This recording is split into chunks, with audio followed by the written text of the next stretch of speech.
Per hari ini Rp1 udah hampir Rp3.800. Padahal di tahun lalu gue inget banget satu yang kecil, karena kalau kalian transaksi dalam Rp10.000 aja, perbedaannya itu udah hampir Rp6 juta.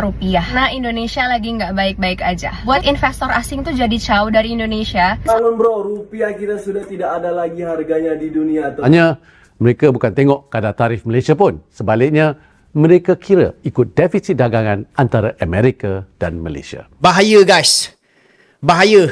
Indonesia rupiah jatuh lagi, dah tembus 17,000 per USD. Ini alasan Indonesia nggak maju, teman-teman, yang disampaikan oleh Profesor Salim Said. Karena Indonesia nggak ada yang ditakut, bahkan Tuhan pun nggak ditakuti. Lantas negara ini kesulitan untuk maju. Kebayang nggak? Negara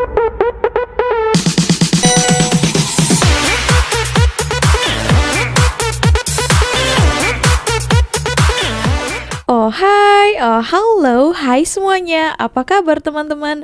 Jumpa lagi bersama Sari di channel ini. Sari doakan dimanapun kalian berada tetap diberikan kesehatan ya, amin.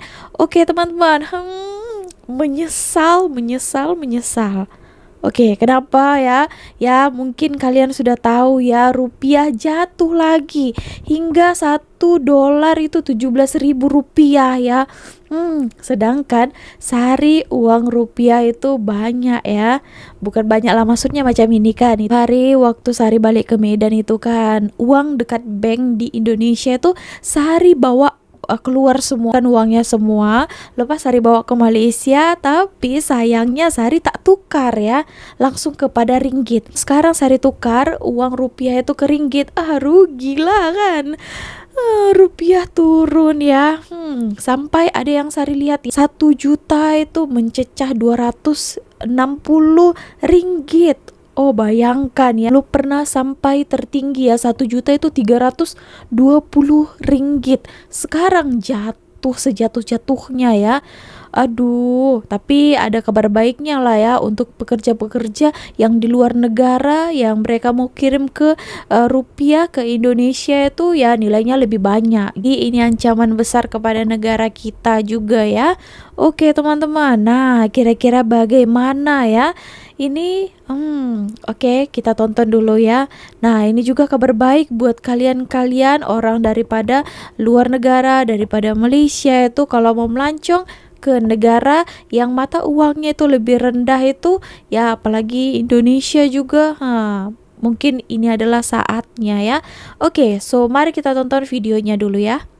Per hari ini Rp1 udah hampir Rp3.800. Padahal di tahun lalu gue inget banget Rp1 udah nyampe Rp3.400, bahkan sempat di Rp3.200 waktu ringgit lagi jatuh-jatuhnya. Jadi dalam waktu 1 tahun aja perbedaannya tuh udah hampir Rp600. Dan jangan bilang ini perbedaan yang kecil, karena kalau kalian transaksi dalam Rp10.000 aja, perbedaannya itu udah hampir Rp6 juta.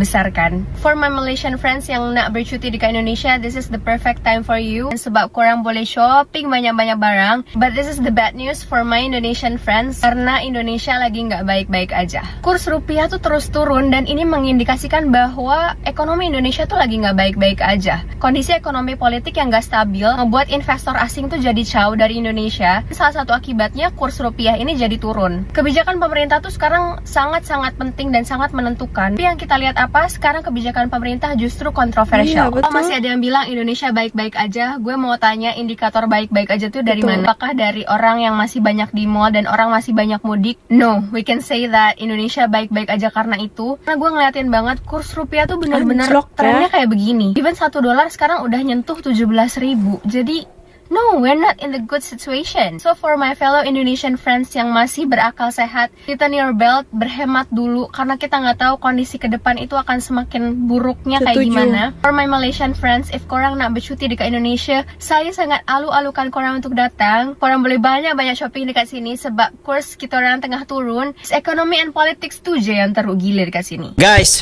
bahaya guys. Bahaya. Indonesia rupiah jatuh lagi, dah tembus 17,000 per USD. Ini bukan sikit, ini signal besar yang Asia tengah bergoyang. Rupiah baru je jatuh melepasi palas 17,000 per US dolar Amerika, dan ini bukan benda cecah para psikologi macam ni. Maksudnya pasaran tengah cuak teruk. Punca dia tarif baru daripada Amerika dan juga ketegangan ekonomi global. Dalam dunia forex, kita Ya, panggil ini ya, sebagai baru-baru ini ya. flight to safety. Menurut data daripada Bloomberg, rupiah sempat jatuh teruk ke paras Indonesian rupiah 17,217 untuk 1 US dollar pagi Isnin, iaitu 7 April sekitar pukul 7.16 pagi waktu Indonesia. Ini adalah paras paling lemah dalam sejarah.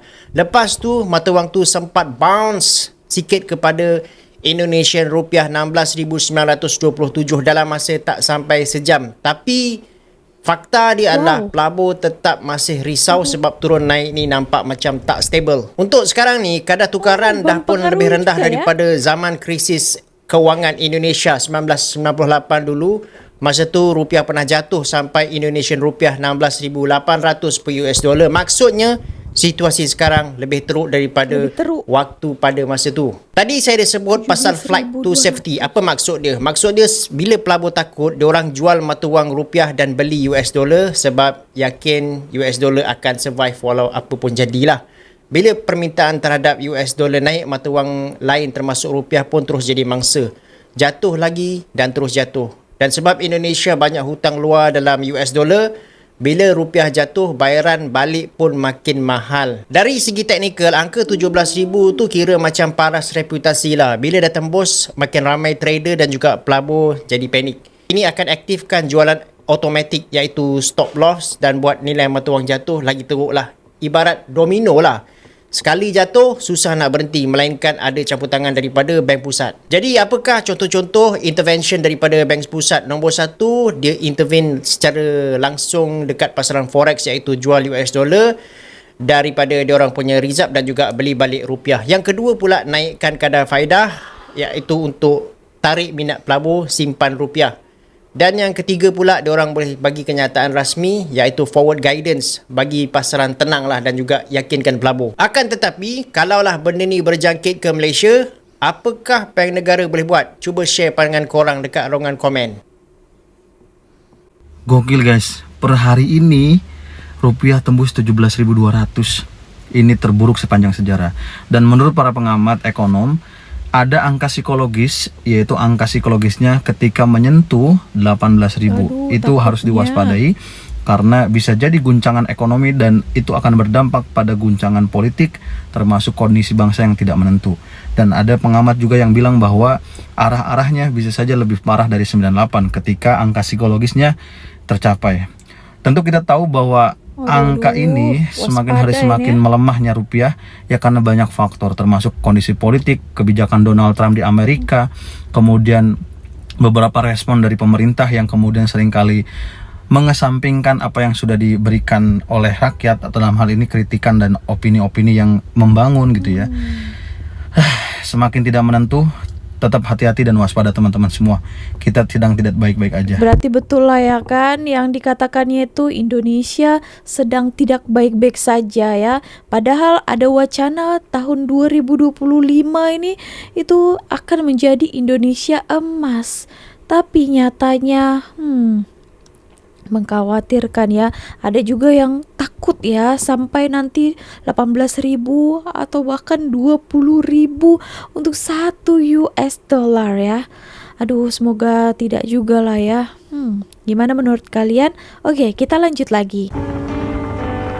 Oh, ini rakyat sekarang be like, cum, travel pergi Indonesia ya.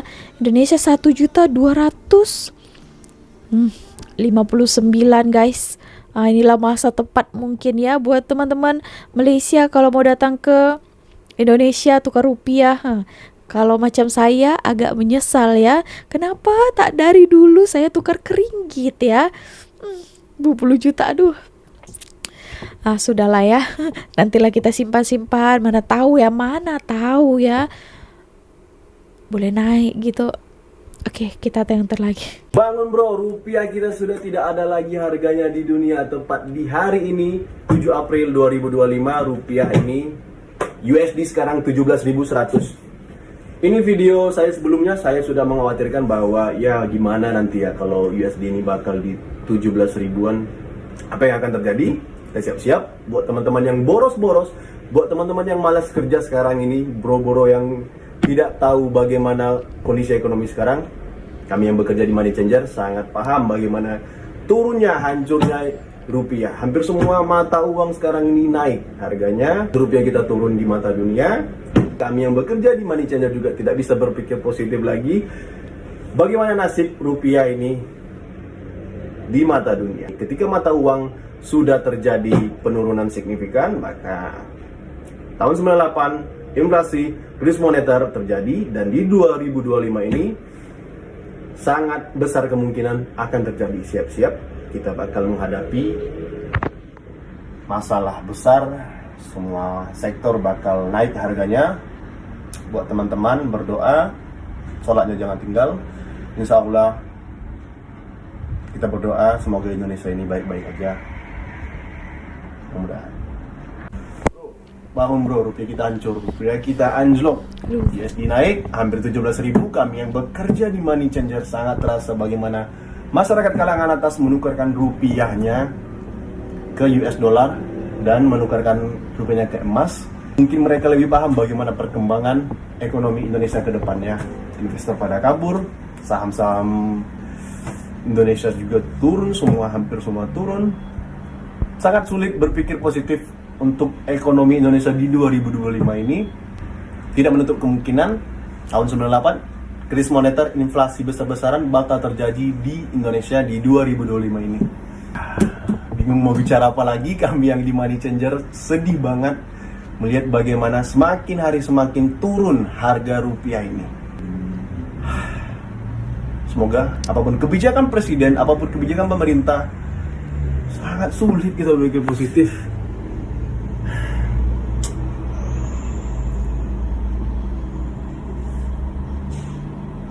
Bangun bro, kerja, siapkan tabungan. Ini bukan masalah, bayangkan nanti Indonesia itu utangnya naik, kebijakan baru lagi ada, dan kamu bekerja, kena PHK lagi besar-besaran, dan apa yang terjadi? Berpengaruh juga ya, pemecatan kerja penjara juga. di mana-mana. Ini bukan, bingung mau bicara apa lagi. Kerja bro, Sampai tak tahu dia mau cakap apa Indonesia lagi. tidak baik-baik saja. Rupiah makin tak berharga di mata dunia. Makin Ini tak penyebabnya. berharga. Berdasarkan laporan Bloomberg Technos pada 30 Maret 2025, rupiah jadi salah satu mata uang yang makin tak berharga di dunia. Bukan cuma lawan dolar Amrik, rupiah juga melemah tajam terhadap mata uang negara mitra dagang penting lainnya sepanjang kuartal pertama 2025. Kinerja rupiah bahkan jadi yang terburuk di Asia, padahal mayoritas mata uang di kawasan justru menguat lawan dolar Amrik. Ada beberapa pemicu. Pertama, sentimen perang dagang dari kebijakan Trump yang bikin pasar global panik. Kedua, faktor domestik ikut memperparah, kayak ekonomi yang lesu dan penerimaan negara yang jeblok. Well, apa pendapatmu soal ini? Coba tulis komentarmu di bawah ya. 1.270.000, 10.200.700. Wow, ini sangat happy lah ya pekerja-pekerja Indonesia yang berada di luar negara, khususnya di Malaysia ya.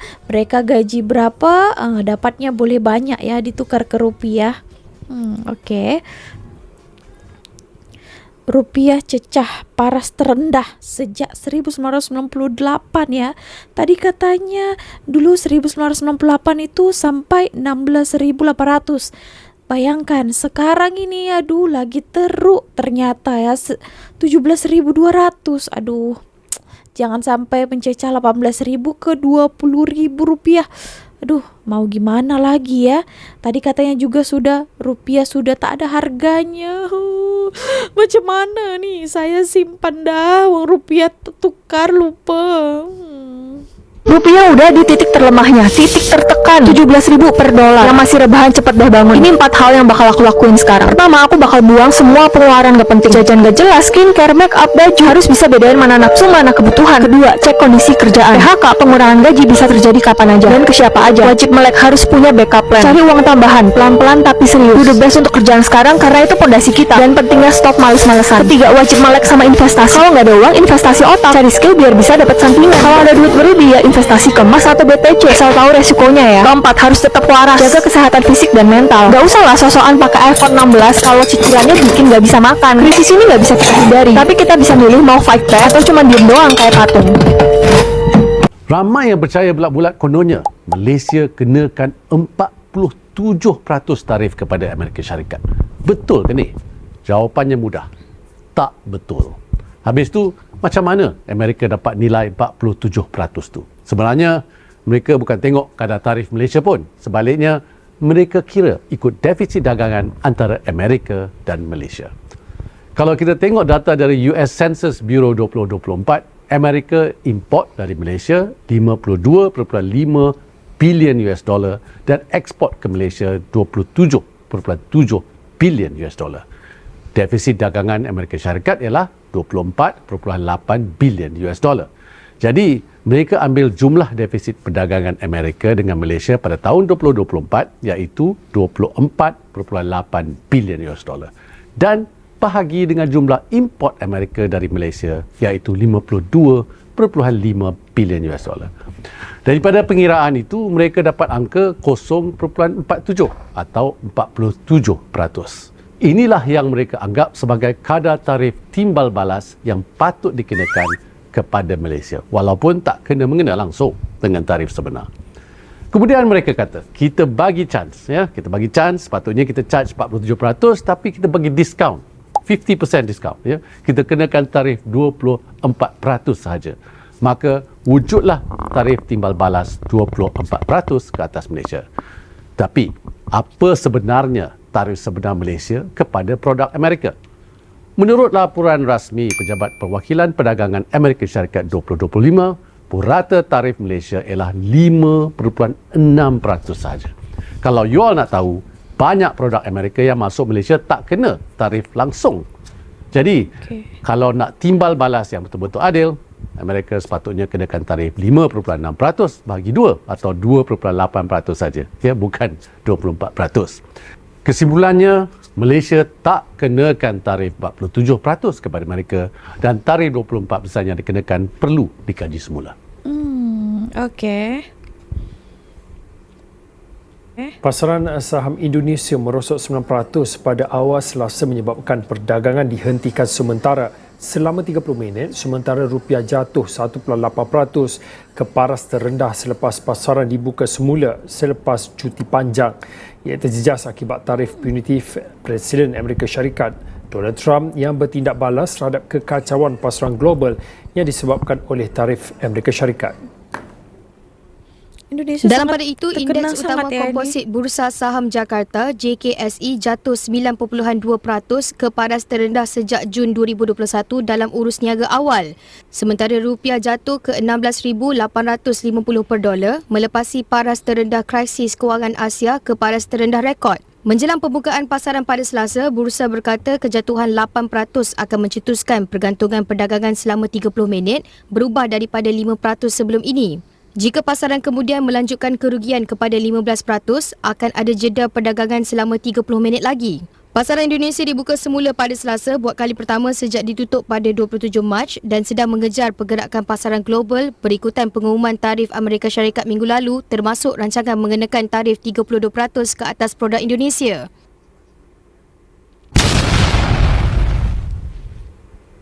Terus terang saja, saya melihat semenjak Indonesia berdiri sampai hari ini, hukum yang dibuat tidak pernah berpihak kepada rakyat kecil.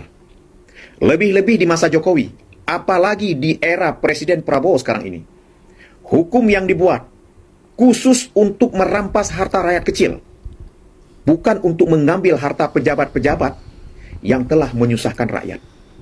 Kalau sudah seperti ini negara, kira-kira apa yang bisa dibanggakan lagi?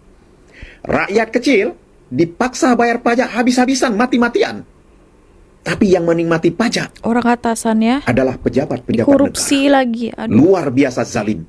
Pemerintah Indonesia langsung mengatakan kami gabung ke BRICS untuk ikutan dedolarisasi. Apa yang terjadi? Ya berarti Indonesia ditandain oleh Amerika Serikat sebagai negara yang memberontak pada dolar. Sekali lagi, memberontak pada dolar dan memberontak pada minyaknya Amerika Serikat itu fatal sekali, itu sensitif sekali. Melakukan pelemahan di Indonesia itu mudah sekali buat Amerika Serikat itu. Sejak lama di Indonesia itu banyak agen-agen, banyak mata-mata yang bekerja untuk Amerika Serikat. Ada pejabat-pejabat Indonesia yang kerja untuk Amerika Serikat, ada agen-agen, ada media massa yang dibiayai sama mereka, ada LSM, NGO, bahkan ada di kalangan mahasiswa. Itu ada semuanya, mereka tuh udah siap untuk bergerak.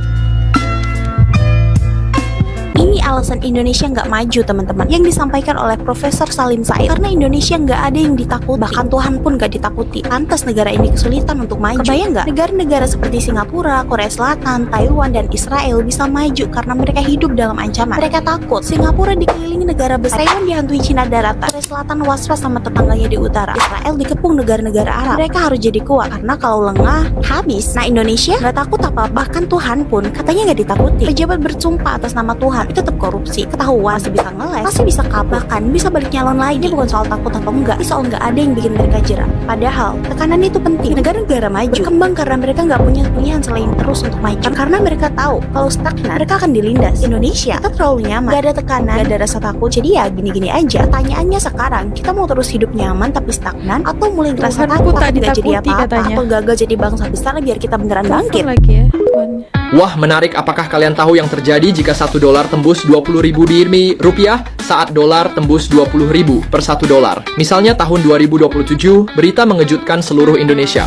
Breaking news, $1 pesesi 20.000. Harga barang langsung melonjak. Mie instan yang biasa 3.000 kini jadi 7.000. BBM naik drastis. Ongkir nggak usah ditanya. Narator, gaji tetap tapi semua harga naik. Uang seperti pasir di tangan hilang begitu saja. Warung-warung tutup, toko online sepi, bisnis impor kelabakan, stok habis, barang mahal, pelanggan kabur. Sementara itu, mereka yang punya tabungan dolar atau kripto malah senyum. Dulu orang ngetawain gue beli dolar. Sekarang, pemerintah berusaha stabilkan ekonomi, tapi masyarakat sudah panik. Orang mulai barter.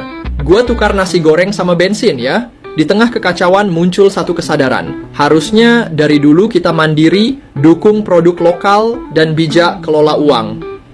Kalau dolar sampai 20.000, kamu siap? Atau cuma bisanya? Oke teman-teman, nah macam itulah tadi ya keadaan. Dulu netizen bangga ya, negara kita itu negara yang sudah gabung dengan Bridge katanya. Wow, sampai di komentar saya pada masa itu ya, wow, negara kami sudah bergabung dengan Bridge, kalian enggak katanya gitu ya. Banyaklah komentar. Ada lagi negara G20 sekarang senyap, sudah diam ya. Sari lihat kenapa itu ya. Oke, nah Sari lihat pun ya di pemerintahan sekarang Prabowo, Bapak Presiden Prabowo ini agak banyak pro dan kontranya ya. Banyak lah ya bagian politik sana lah ya, tapi Sari tak mau menjurus sangat ke sana ya. Mungkin kalian sudah tahu lah ya, banyak hal-hal yang terjadi sekarang ini ya, di pemerintahan Indonesia sekarang ya. Tak mesti kita ditinggal di Indonesia untuk mengetahuinya. Kami pun yang berada di luar negara, di telepon saja sudah viral apapun itu. Tadi dikatakannya, nah ini pun harus bersiap-siap juga ya. Kemungkinan terjadi itu sangat tinggi ya. Rupiah itu menurun lagi, melemah lagi. Yang ditakutkan nanti sampai 20.000 katanya. Alamak, mengerikan ya. Oke teman-teman, kita doakan supaya yang terbaik lah ya pemerintahan kita ke depannya. Oke, so segitu aja video kali ini. Nah, buat netizen yang dulunya Rila itu juga mestilah terdiam dengan fakta ini ya. Sibuk mengatakan negara orang, padahal negara kita sendiri pun ya